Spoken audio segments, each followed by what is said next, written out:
bia eye ne gam. Syntax pipe. Why leaky? Hi, madam. From today, syntax pipe in my pipe. No 2 ways. We need a pipe ben abe use. SINTEX pipe. Syntax pipe. In the water. No wahala.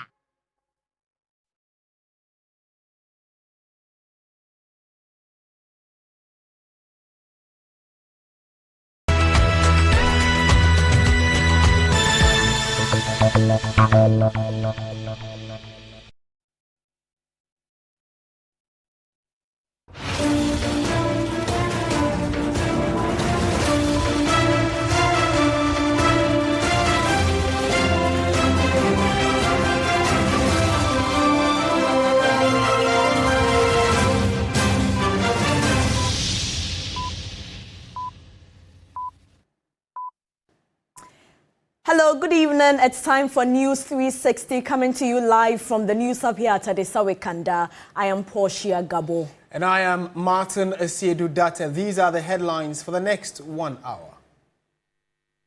News 360 headlines is brought to you by Flamingo Paint, Pepsodent Charcoal and Pepsodent Herbal, EcoBank.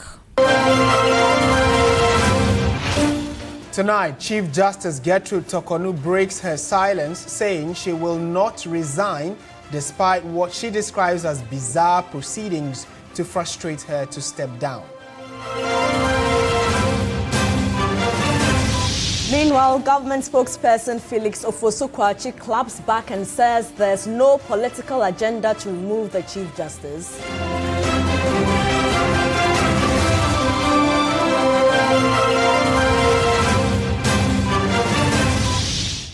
And also coming up, growing concern among students and the general public following a resurgence of COVID-19 cases on the University of Ghana campus.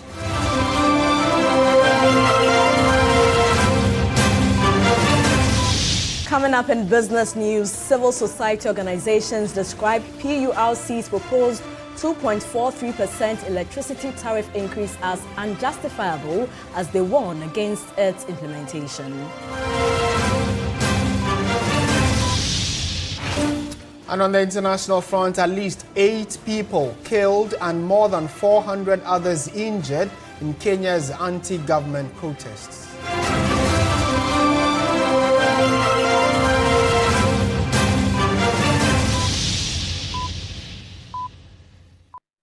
We're live around the world on 3news.com. That's our website. We're also streaming on Facebook, and we always love to hear your comments, so just keep them coming.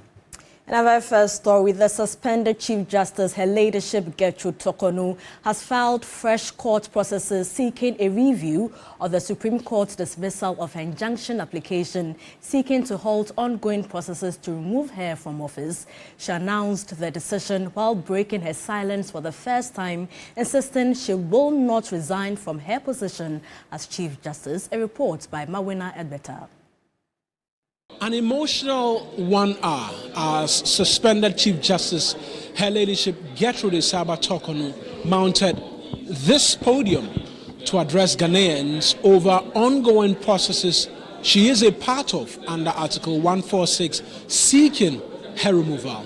She would cite 4 reasons as basis for her decision to come public.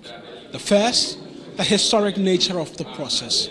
The second, that she was doing this because the ripple effect from the course of action currently being taken will affect not just herself, but justices of the Supreme Court and all other heads of constitutionally mandated bodies.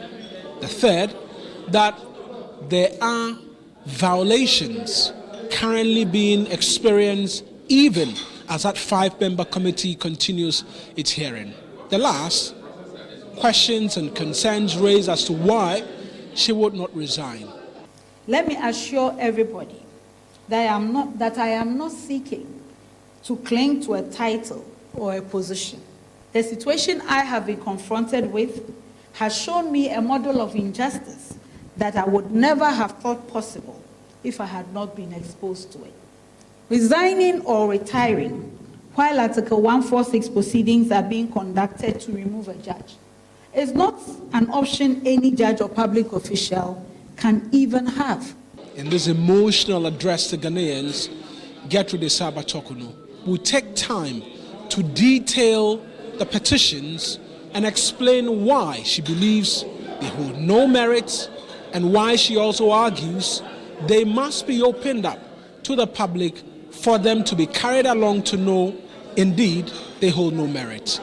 I cannot share the burden of those involved in designing and implementing this enterprise of pretending to use Article 146 proceedings to remove a Chief Justice through unknown and unlawful means by keeping quiet about the violations of law and due process.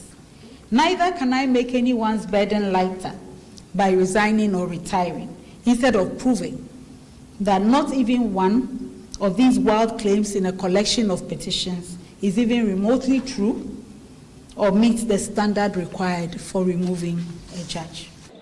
Upon that basis, she's instructed her lawyers to file processes for a review of the decision by the Supreme Court to set aside or throw out her injunction application seeking to halt the ongoing processes by that 5-member committee. It is this total absence of compliance with all known rules of fair hearing that has caused my lawyers to file application for judicial review in the High Court to declare all the proceedings void. She makes the argument, lastly, that the choice of location, Edu Lodge, amongst many other things, reaffirms her belief that all of the processes currently ongoing is deliberate to break her and to see to her removal as Chief Justice. The Edu Lodge facility that the hearings are being conducted in featured very prominently in the planning of the murder of judges on June 30th, 1981. And this can be read about in the special investigative report on that terrible event in our nation's history. It will be recalled that there was a Major Samakwa, a military officer who was killed with the 3 High Court justices, who was the director of human resource of GEHOC. He was my uncle and my guardian when I entered the University of Ghana in September 1980. I was also living with him at the time he was abducted and murdered. Was Edu Lodge chosen for my inquiry to make me feel insecure? I think so. Mawena Igbeta, TV3 News, The Palms by Eagle. Right, so this has generated quite some conversation, and let's speak to Christian Mamhesi, who is a private legal practitioner, on what he makes of the Chief Justice's issues that she raised at the press house, which is the first time that she has publicly spoken after this whole issue started, especially when it had to do with the petitions to the president. Mr. Mamhesi, good evening. Thank you for joining us on TV3. Good evening, and thanks for having me. Would you say the Chief Justice has breached any legal or constitutional matters, especially coming on the back of the fact that for the first time she decided to speak to the media, although the case is still on trial or still within the remit of the 5-member committee? Basically, I could best describe it as it was bridled with a lot of emotions, and she's a human being just like all of us, and anybody being held through such a procedure will not be smiling around. So yes, it was about an hour or so of emotional submission. Now, she raises issues of procedural lapses. She also raises issues of natural justice. Now, some of these things are not new to us because she had raised them at the Supreme Court, especially in her supplementary affidavit, which the court struck out. Now, she mentioned some of these things. However, she has further filed for review so that the court would look at it. And the review, the court is going to look at whether there are exceptional circumstances. That is the only ground that the court will look at in granting the review. If the court does not find merit that there are exceptional grounds, then the court will dismiss that. That said, she mentions issues about political enterprise and all of this. This is more of conjecturing because evidence is what matters. But like I mentioned, she's going through a lot, and emotions definitely has arisen itself, so it's understandable. And also, what best I see would come out of this is that, given all the things she's raised, particularly citing procedural things, so whether relevant or not, and also natural justice, at the end of the hearing, should there be any adverse decision against her, which probably the president acts on it, we are going to have her come up with what I might say would be her last bullet, which would be a shot from a Russian roulette. And that would be, she would file a prerogative writ of certiorari and cite all of these procedural lapses and natural justice concerns that have become a beast of burden on her heart, for the court to have the final attempt to deal with the matter should it go against her. So that would be a final bullet, like I said, in a Russian roulette show. So is that what you are assuming? But come again, please. Yes, I'm asking if that is what you are assuming she might. That's probably one of the cards she might play if, yes, like you're indicating, it doesn't go in her favor. That would be a major card to play, especially when there is an adverse decision against her. And already these are matters that she had already raised, and they were contained in her supplementary affidavit, if you will recall, that the Supreme Court struck out when she filed the injunction. You see, so these things are still inherent in her current submission she made before the general public. That tells you that she is still not okay, that those matters are still lingering, that those matters have not been abated with, but that they are lingering on.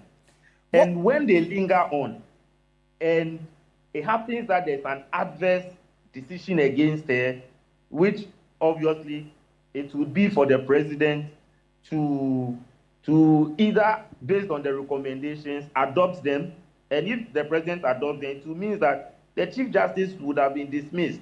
You get it? And if that happens, then her only option, given the trajectory of procedural lapses that she keeps talking about, natural justice that she keeps talking about, will be for her to use that last option, right, of a certiorari, because the grounds for certiorari is 3 elements. You have to cite natural justice, procedural lapses, or lack of jurisdiction. In this case, lack of jurisdiction will not come in because can she 146. Counsel, can she at this moment go back to court? Because like you're indicating, the earlier cases she filed at the court, which were dismissed, she feels strongly about those cases. Could she appeal and keep going back to the court while this 5-member committee set up by the president is still undertaking its investigations and proceedings? Yes, that's why she filed the review, as you mentioned. I am hearing it for the first time. And like I said, the review, the court will constitute the panel to hear her review. And the merit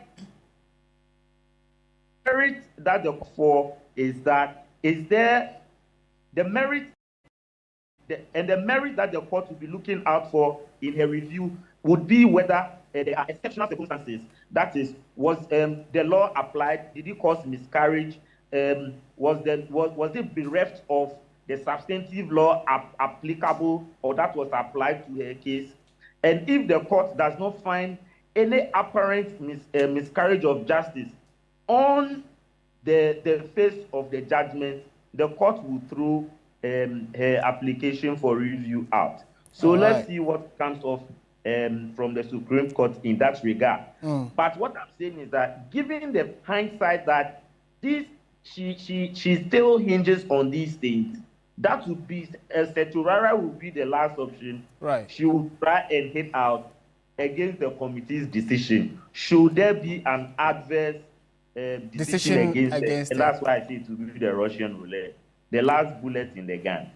It's interesting you raise issues of Russia and bullets, considering the current global issues. Well, thank you very much, Christian Mamhesi, who is a private legal practitioner. So for many of you who probably are unaware of what the Chief Justice said at her press, I will take you briefly through some of the highlights of her presentation. So it starts with the issue of she talking about the historic and precedent-setting moment, where she touches on the fact that for the first time in Ghana's history, a Chief Justice is being subjected to removal, and she's being given the opportunity as well to be heard and her version of the story put out in public. Again, the Chief Justice expressed concern that the process is breaking established rules of justice and is setting a dangerous precedent for the democracy of the country, where she also indicated that the fight she is fighting is not just for her, but again, for future Chief Justices and current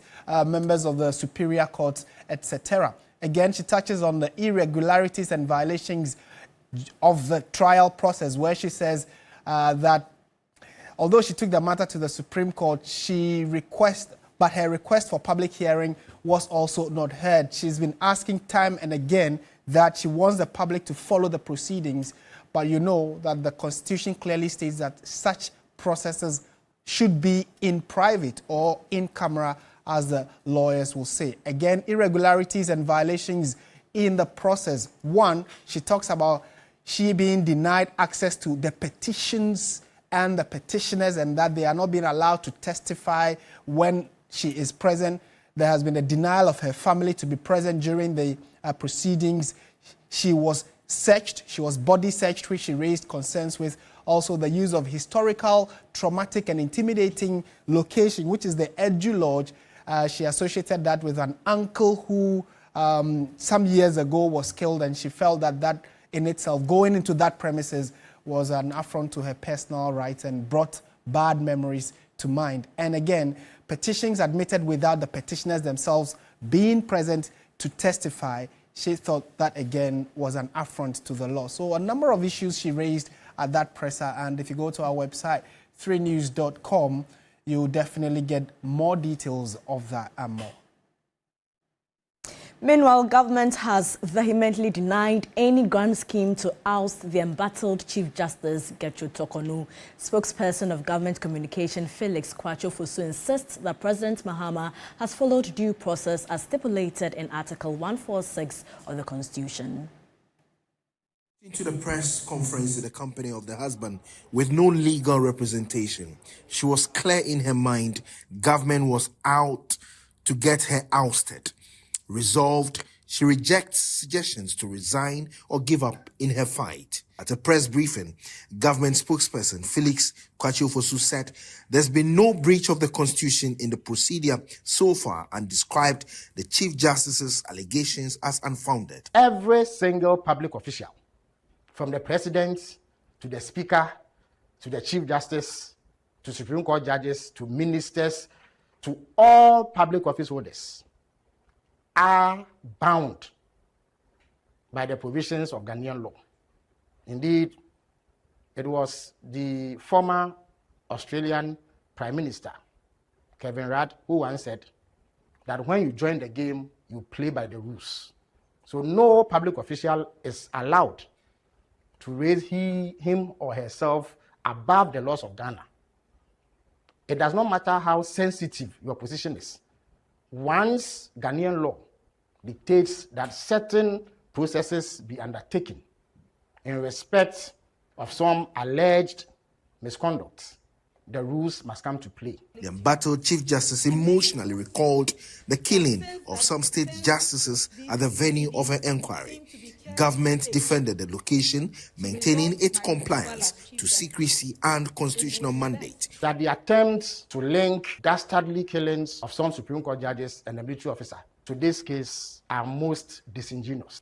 It's regrettable and should not find space in this sort of discourse. The committee requested that they needed facilities of a certain status that could house their activities and that could facilitate a smooth running of the proceedings.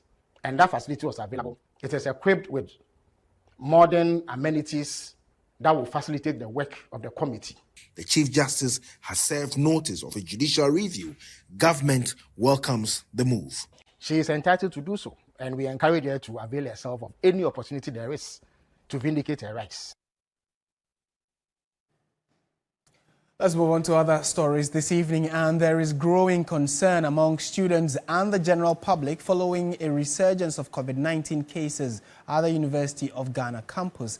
The university's Health Service Directorate has confirmed several suspected and confirmed cases, prompting calls for urgent containment. While health authorities are urging calm, they also advise strict adherence to safety protocols. Deborah Abamenta has more on this report. It's back in the headlines, COVID-19, and this time the spotlight is on Ghana's premier university. On the campus of the University of Ghana, worry is creeping in. Students and the public are raising red flags over what they describe as a concerning resurgence of the coronavirus, with confirmed and suspected cases reported in recent days. I hope it's nothing serious. I hope they can get resolved quick because I don't want to go back into quarantine. When COVID came, you see how we were restricted on certain activities and the other hand. So that is my only concern right now. So the issue is that if it comes out that what they are saying is very true and it is rampant on campus, all activities are going to be held, like put on hold and other stuff. We don't know what to do currently. We are just hoping to see how things are going to be done about it. Yes, that's what we say. The Health Services Directorate of the university has issued a statement confirming the resurgence. In response, university authorities are urging all students, staff and visitors to remain vigilant and strictly observe preventive measures including regular hand washing, mask wearing in crowded spaces, and avoiding unnecessary gatherings. In the meantime, all communication regarding the situation has been directed to the Greater Accra Regional Health Directorate. Meanwhile, the Parliamentary Select Committee on Health is asking the public not to panic. The committee says the situation does not yet warrant alarm, but advises citizens to return to basic COVID-19 safety practices. I'm not surprised at all at it. I don't think COVID ever left. COVID is with us. COVID became, many people got used to it. What was circulating were mild forms and therefore perhaps was not having any clinical effects. But remember, there's still that section of the population that is at risk. Rather than panicking and being afraid, we should know that we beat it with some protocols. And if we adhere to the same protocols, whenever it comes up, we will beat it again. The university community is hoping for swift action and transparency to prevent a potential outbreak. For many, the fear is not just about health, it's about the possible disruption to academic life. I'm really concerned because Corona coming back again, it's like, wow, are we also going to get infected? What is the school doing about it? Are the people quarantined or something? Yeah, I've been thinking about it lately, actually. And I just hope that they are putting in measures that will help us. We are afraid of lockdown. We just came to level 100, and when lockdown comes, we are going to stay back home, and we won't get anything to learn. That's why we are concerned about it. So the institution needs to do something about it. For now, the University of Ghana remains open, but how it responds to this resurgence may determine whether classrooms will remain active or not. In more news tonight, Chairman of Parliament Committee on Human Rights, Ernest Yawenim, says until there is a law criminalizing the acts of gayism and lesbianism, it will be difficult to punish perpetrators of such acts. In an interview with Evelyn Tinna regarding viral pictures of two foreigners who were seen kissing at the Black Star Square in Accra, the committee chairman says both human rights and the culture of the country would have to be respected. Two foreign nationals of same sex had posted on social media photos of themselves kissing beneath the Independence Act in Accra. The act received backlash from most Ghanaians on social media. Chairman of the Human Rights Committee of Parliament spoke to us on the matter. In as much as our culture infringes on some of these things, but we look at it from the human rights perspective, and you say that is this something that should be criminalized? Is it something that we should look at it with a humane face? So these are issues as a committee we are dealing with it. You know, as a Ghanaian, our culture frowns also on certain acts. So we need to find a balance. As Ghanaians, we also need to respect the culture and respect the Constitution. What does the Constitution say about this? That is something we need to look into. Now the Constitution is undergoing a review, and I believe that most of these issues will be taken care of. And once the Constitution is clear on what punishment to mete out for such behaviors, then we can look into it. The 8th Parliament passed the Promotion of Proper Human Sexual Rights and Ghanaian Family Values Bill, also known as the Anti-LGBTQ+ Bill, but was not assented to by President Akufo-Addo at the time. We are aware that it's coming back again, and that's something as a committee we'll also look into, go into the details of the bill and see where we can balance things. We can balance the human rights perspective of it and look at the cultural aspect of it too as well. Once Parliament passes again and the government assents to it, it becomes a law. And once you go against it, the law should deal with you as it is. But as it stands now, we don't have a definite law that criminalizes these behaviors.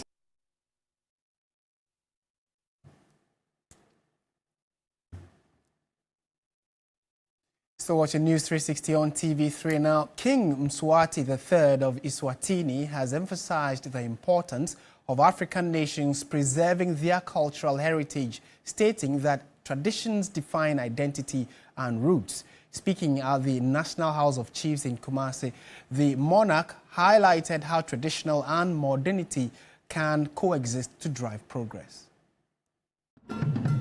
As part of his 5-day visit to Ghana, King Mswati III is in the Ashanti region to reinforce the historic bond between Eswatini and the Asante Kingdom. Before a private meeting with the Asantini, Otumfuo Osei II, he engaged with the National House of Chiefs on traditional governance and Pan-African unity.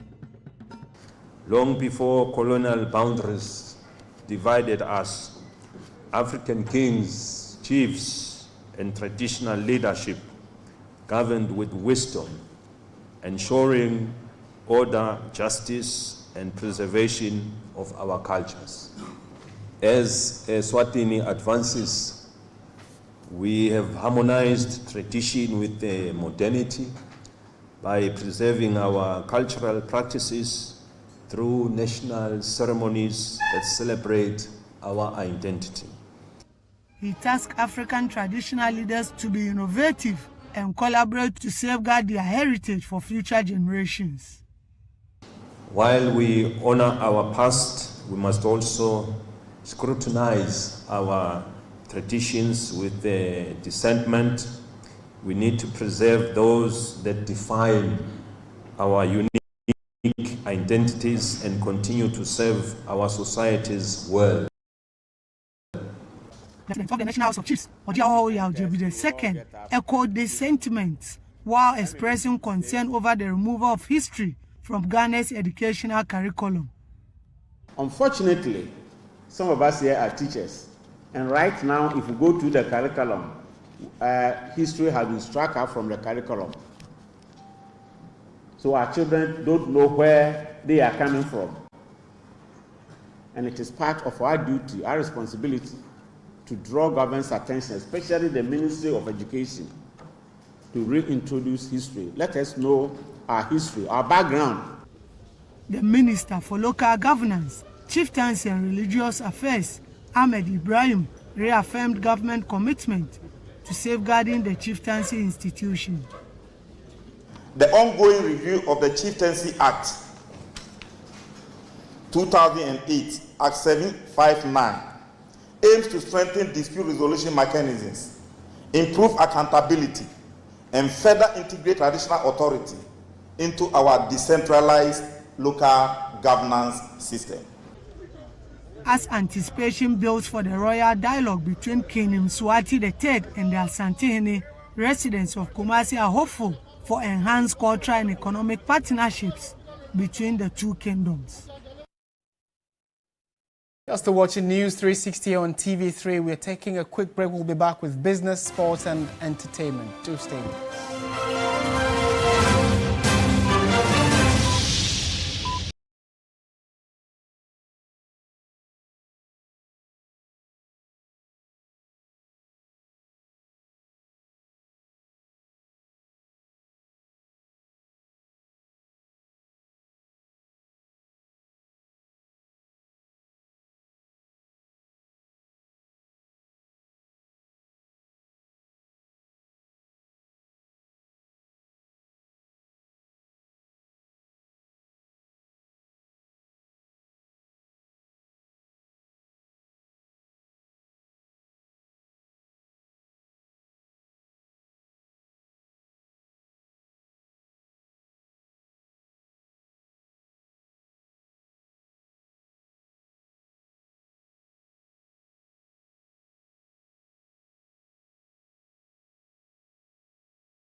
Hello again. News just coming in indicates that Parliament has passed the Public Holidays and Commemorative Days Amendment Bill 2025 to make changes in the country's statutory public holidays.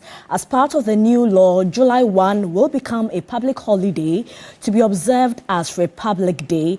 Government has also removed August 4 from the holiday schedule and now renamed the Kwame Nkrumah Memorial Day as Founders Day to be celebrated on September 21. In a bid to fulfill their campaign promise, the NDC has added an extra holiday for Muslims named as Shak Day, and this holiday will be celebrated a day after Eid al-Fitr. So Parliament has passed the Public Holidays and Commemorative Days Amendment Bill 2025 to make changes in the country's statutory public holidays. It's now time for business news. The business segment is brought to you by MTN. Touch concentrated perfume.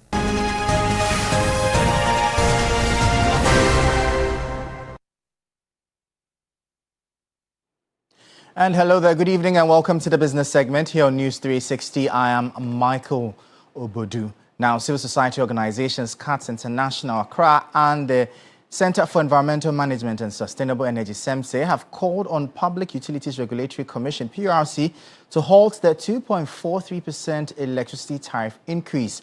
The group stressed that the adjustment violates fair electricity pricing and condemned the PURC for its lack of transparency in the decision, which takes effect July 1, 2025.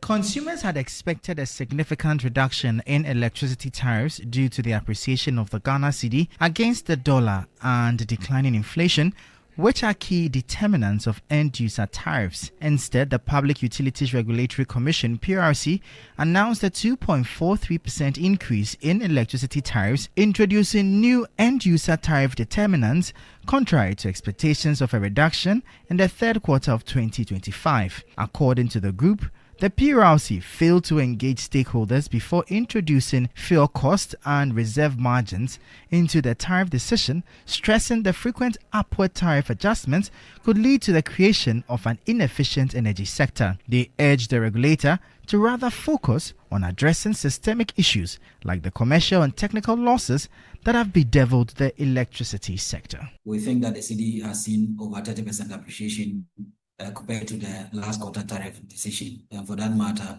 there have been certain windfalls that government has accrued throughout the second and first quarter of 2025.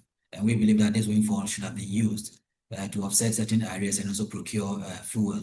And we're not expecting any price adjustment in the third quarter of 2025. So we are surprised by this. Meanwhile, Deputy Ranking Member on Parliament's Energy Committee, Collins Adoma-Komenta, has expressed disappointment over the anticipated increase in electricity tariffs. He argued that the decision lacks justification, especially in light of recent macroeconomic gains, and warned that it could further burden ordinary Ghanaians. I'm very sad. When the dollar was performing quite well, it came down to 10%, 10 cedis per dollar. My expectation was that this will lead to a decrease, at least for the third quarter, in the tariffs on electricity. So reading this morning about an increment is quite shocking to me. And then when I read the report, I also realized for the first time they have included the cost of fuel as part of the tariff calculations, which used not to be the case, because we were told that the 1 Ghana cedi will be used to purchase fuel. I'm not too sure how that is going to play out, whether the 1 Ghana cedi is going to be an additional burden on the Ghanaian people. But naturally, I'm not happy about it. My gut feeling was that because the cedi had been performed quite well, it will lead to a reduction in tariffs. Now, in a commendable move towards environmental sustainability, Johnny Walker has stepped up their commitment to fighting climate change. To celebrate Ghana's 65th anniversary, the company planted 6,500 trees, one for each year of impact. In response to climate challenges, Johnny Walker and the Forestry Commission are driving a tree planting campaign to cut emission and boost climate resilience. Over 2,000 trees have been planted since 2023 under the Stepping Out of the Box campaign, with regular care to ensure survival. Managing Director Felicite Insong reaffirmed their dedication to sustainability. Our partnership with the Forestry Commission began in 2023, and today, under the inspiring theme Tree for Life, and as Guinness Ghana celebrates 65 years of progress, but also 65 years of boldness, we are scaling up the ambition with a new target to plant 6,500 trees. This reflects our continued drive to reduce carbon emissions, restore biodiversity, and build climate resilience, all aligned with our global sustainability agenda. Each one of the 6,500 trees is a reflection of our ongoing commitment to sustainability, resilience, and shared prosperity. Manager for Plantation Investment at the Forestry Commission, Kwame J, spoke on the long-term legacy being built. Every tree planted is an opportunity for us to push back on agents that are destroying our forests. In addition, we hope that if they are planting 6,500 trees because they are celebrating 65 years, the next year they will plant 6,600 trees. For the environment and future generation, this is visible progress rooted in purpose. We'll bring you updates now from the currency and the commodities market.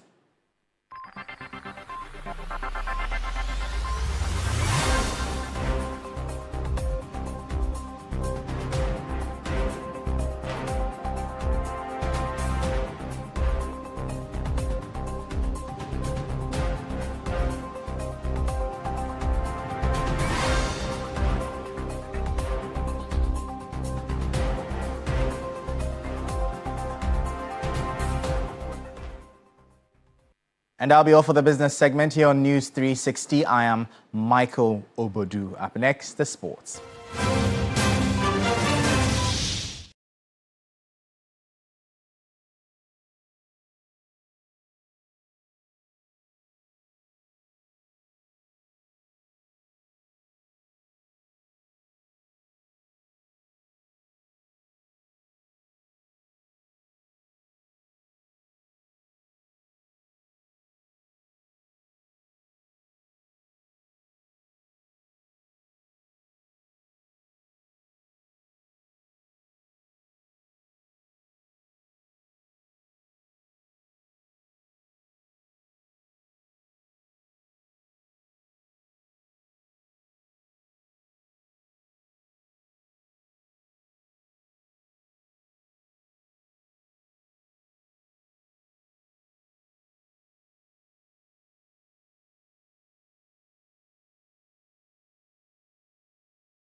Here on News 360 with me, Oreku Ampofo.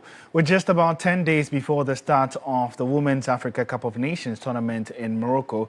The Black Queens claimed their second friendly victory in as many games with a resounding 4-2 win over Benin in Morocco on Wednesday. The win means that Ghana now have won 2 of their last 3 games after previously picking up just a single win in their last 5. My colleague Akosia J watched a game and put together this report.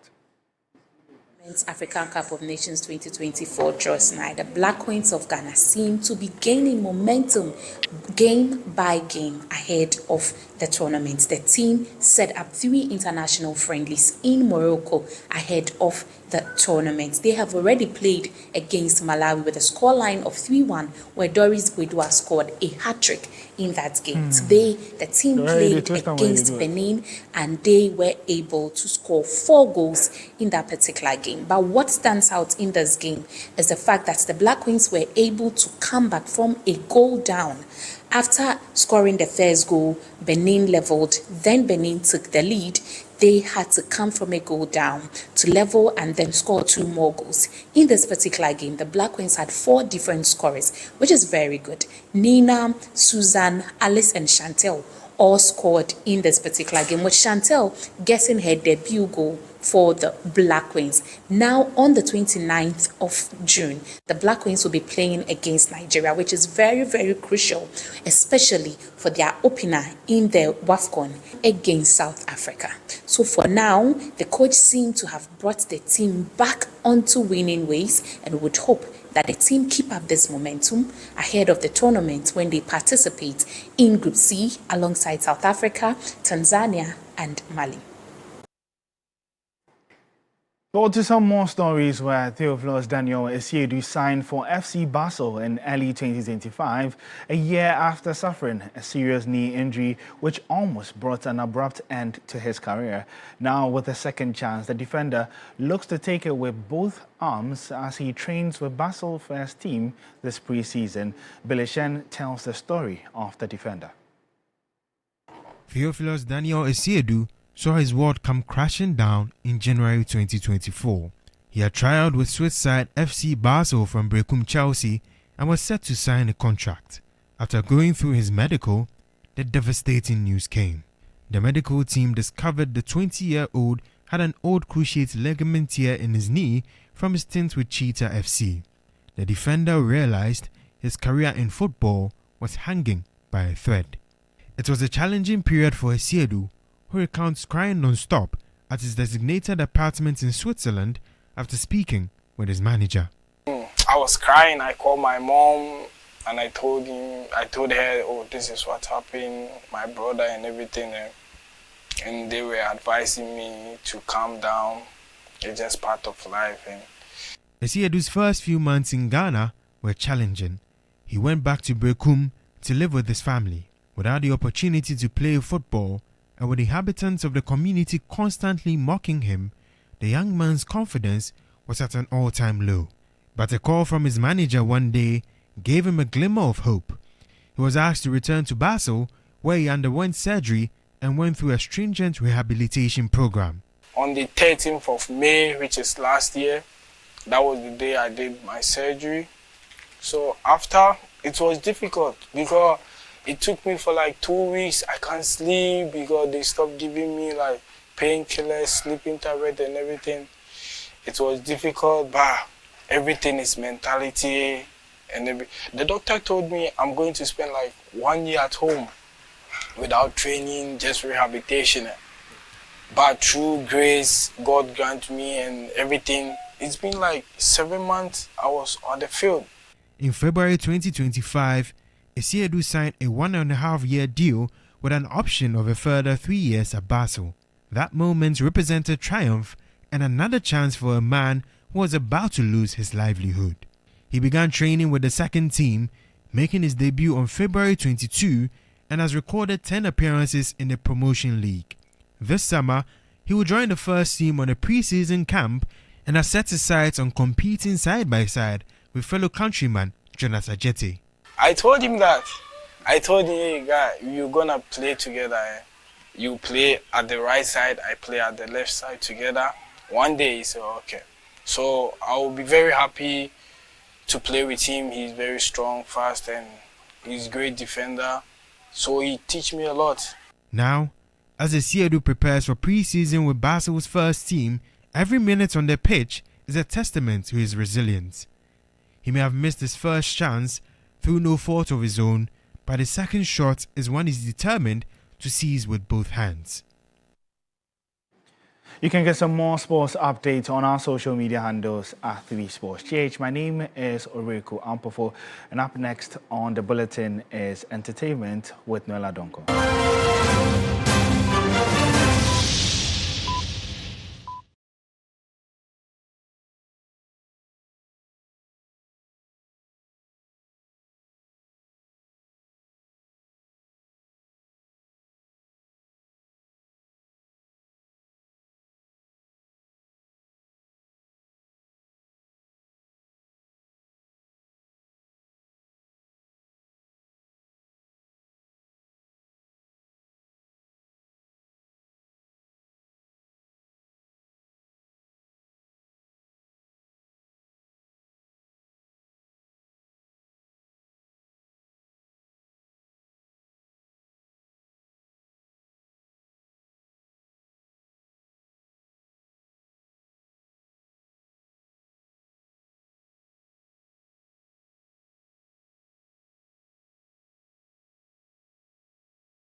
News segment is brought to you by GTP Lifestyle and Napa Foods. Heaven Black Insecticide Spray and Coil. Powered by 3 Entertainment.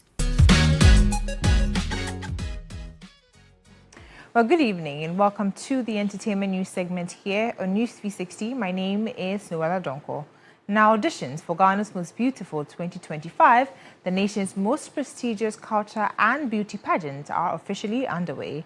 Now, dozens of hopeful young women gathered at the Micklin Hotel in Kumasi to compete for a spot in this year's competition. The auditions will end on Friday, 27th June 2025.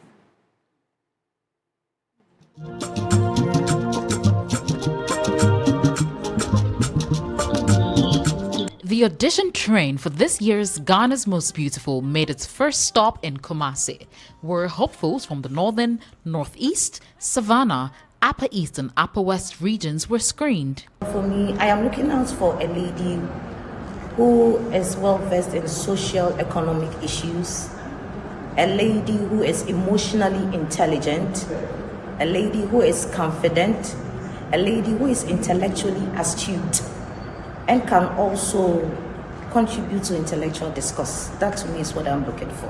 One by one, the aspiring queens entered the audition room to prove they had what it takes to represent their regions on the national stage.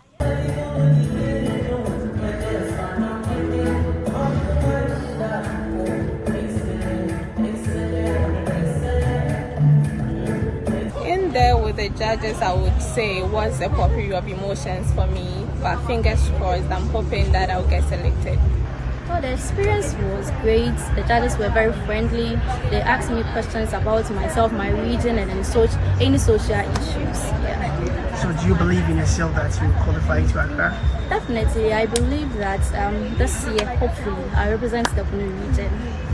After a rigorous selection process, 20 ladies were chosen to represent the northern sector in this year's pageants. The final round of auditions for the southeastern sector will be held at the TV3 forecourt on Friday, June 27th at 8 a.m. Made of gold, black and bold, Ghana's most beautiful. And now to some more stories. Sean Diddy Combs' legal team rested their case on Tuesday, June 24, after a brief 20-minute presentation following nearly 7 weeks of prosecution testimony in his federal sex trafficking trial. Combs, who has pleaded not guilty to charges including sex trafficking and racketeering, chose not to testify. His lawyers argued the government failed to prove its case and requested that the charges be dropped. The prosecution had called over 30 witnesses, alleging Combs used his fame to run a criminal enterprise that coerced women into sex acts through drugs and violence. Well, that's it for the entertainment news segment here on News 360. My name is Noella Donko. And that's it for the bulletin. Thank you very much for watching. If you go to our website, 3news.com, you get more stories, including what we brought to you this evening. My name is Portia. Gabor join Alpha the Cancer at 10 p.m. for Ghana Tonight. Good evening.